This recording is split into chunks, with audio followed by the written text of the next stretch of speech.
Brown Hahn, Richie Tarr coming at you from our Explorers Den. Richie, it's only been 21 days, hard to believe, since LaSalle last played Rhode Island at Glacier and had an impressive 70-64 win that day. Yeah, it was a great win for LaSalle, a much needed win at the time, but not a very well played game for either team. Um, if you look back, Demetrius Lilly was out with his injury. Mac Etienne stepped in. Mac Etienne got in foul trouble, and actually both teams got in foul trouble. Mm-hmm. But Sal was forced to go with a smaller lineup, and that paid dividends for them in that particular game. I don't expect you to see a whole lot change for LaSalle today. I think Lilly's available. Mac Etienne, I think you'll see plenty of action from those guys today. And Archie Miller, talked about that, how they had LaSalle went small. It sort of took them by surprise. They won't be surprised today, that's for sure. So we need to take a look at the last two times out for both teams. For the Explorers, they had a tough battle on Hawk Hill on Wednesday night. The score was not indicative of how close that game actually was. No, and I was proud of our kids the way they came out because I wasn't sure what to expect after that UMass loss.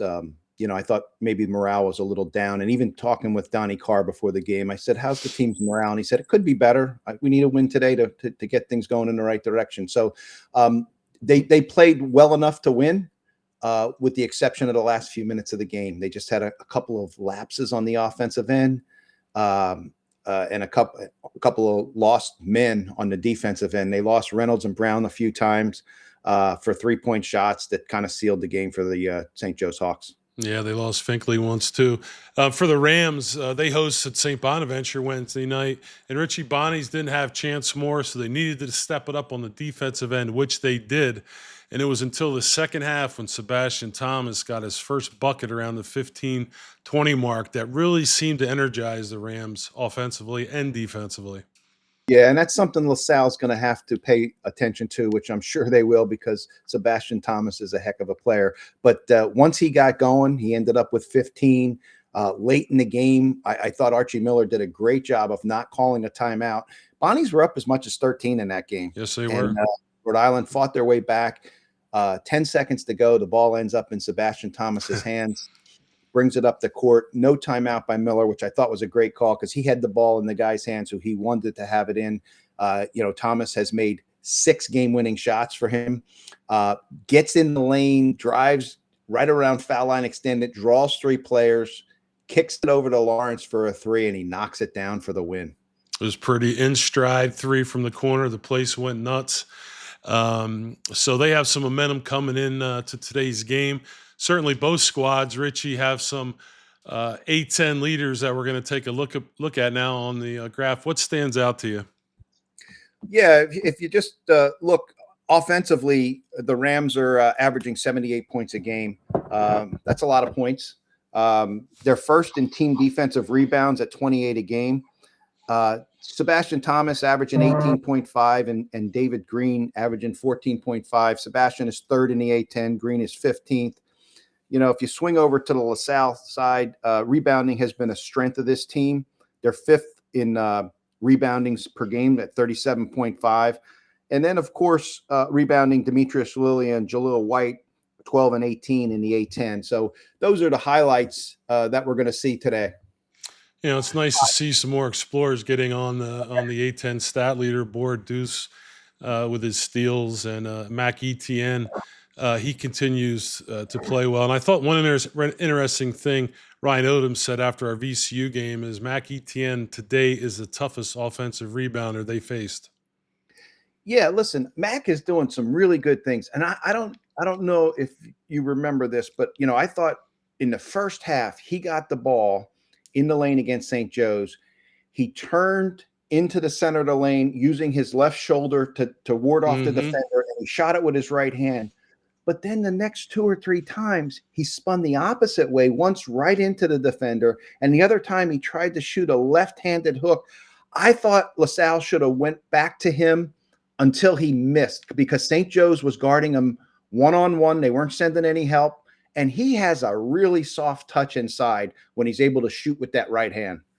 and his confidence just seems to keep growing and growing, which is great for us. Not only offensive rebounding, he walls up, he's blocking shots at the rim.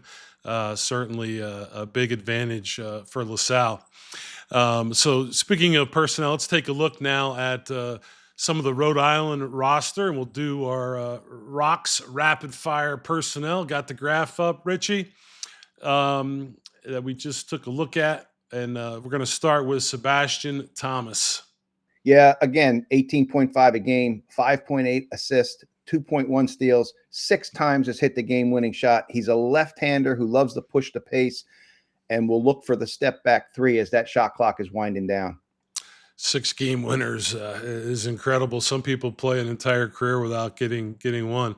Jamar Lawrence. Yeah, he's a shooter looking for the three. Can also drive off the dribble, pull up, looking to push the pace. Big David Green. David Green's a lefty, physical rebounder that can score, can make the catch and shoot three, and also an aggressive post-up player. Jaden House. Jaden House is a 3-level scorer, good catch and shoot, 3-point shooter, has a decent mid game, loves to finish at the rim. David Fuchs, who comes off the bench sometimes in the second half when they need to pick me up like Bonaventure. Miller will start him. Yeah, and he started, like you said, against Bonaventure, and got them going in the right direction early in that second half. He's a physical post-up player. He hits the boards, playmaking 5, who's a good passer. Cracks me up, the people in Rhode Island calling Batman because he's always there when needed.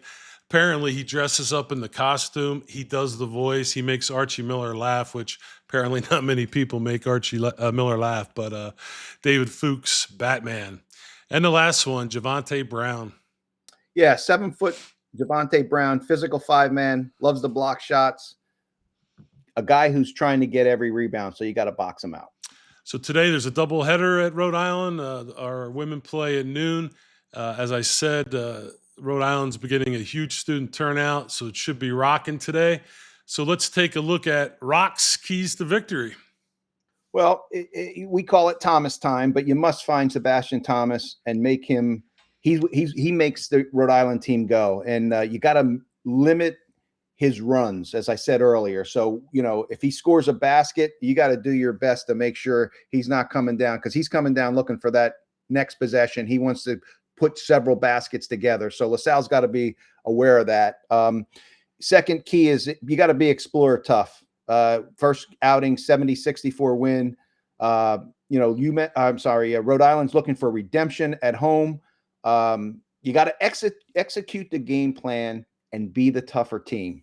Last but not least, you got to run good offense. You got to limit turnovers, move the ball, be patient. Don't go it alone. This is a team game. You rely on your teammates. The game is easier if you have help, and you got to attack in transition and make good decisions. And the last time out, the Explorers really beat Rhode Island at their game.